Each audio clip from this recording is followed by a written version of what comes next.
पहली बार प्रदर्शन का हो चुका है, तो ये और सशक्त होकर जाएगा क्योंकि सरकार ने जिस किस्म से दमन और निर्ममता पूर्वक अपने ही जनता को ट्रीट किया हुआ है, ये बिल्कुल खंडनीय है और हम इसका प्रतिकार करेंगे। हिंदू राष्ट्र भी एक अहम मुद्दा है यहाँ पर।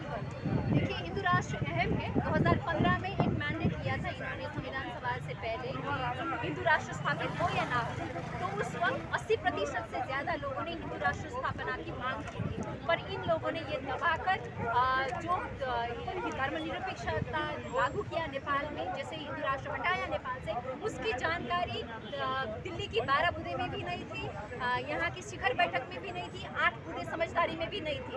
तो ये स्फूर्त रूप में संविधान सभा में बोला गया है। ऐसे ही अधिकांश देश को पता नहीं था और नेता लोग को भी पता नहीं था, बहुत सारे जो ये शीर्ष दल के नेता है, इन लोगों ने देश का धर्म और पहचान बेच दिया था। इसीलिए हम क्या चाहते हैं कि इस देश में जैसे ईसाईकरण हो रहा है, जैसे पैसों के प्रलोभन में देश का धर्म बेच रहे हैं, हम इसके सख्त खिलाफ है और हम चाहते हैं कि इस देश में सनातनी हिंदू राष्ट्र स्थापित किया जाए। हम इसके पक्ष में हैं। डेमोग्राफिक चेंज भी हो रहा है नेपाल में, ये आप कह रहे हैं? बिल्कुल हो रहा है, क्योंकि देखिए जिस हिसाब से मिशनरीज लोग यहाँ पे आके पैसा दे के गरीब की अवस्था की फायदा उठा के जिस तरीके से ये लोग धर्मांतरण कर रहे हैं, ये हमारे धर्म का अपमान हो रहा है।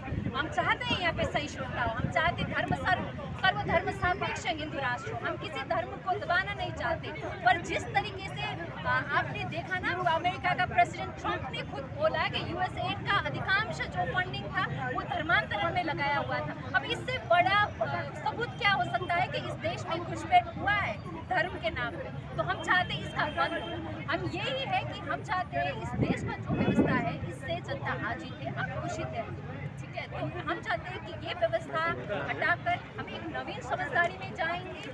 नवीन समझदारी में सारे राष्ट्रीय दल भी होंगे, राजा भी उसी में समाहित होकर एक नया व्यवस्था करके नया नवीन समझदारी में जाने का वक्त आ चुका है, क्योंकि इस देश को स्थायित्व तो चाहिए, क्योंकि इस देश का अर्थतंत्र जिस तरीके से गिर रहा है उसका मेन कारण है कि देश में स्थिरता नहीं है।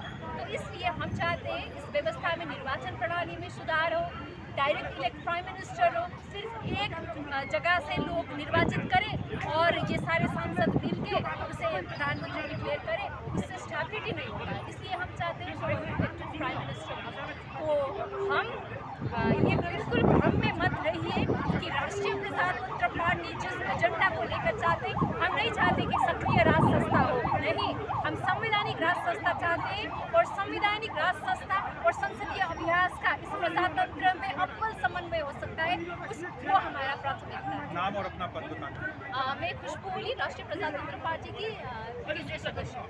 बिल्कुल, तो प्रोटेस्ट जो है वो लगातार जारी है।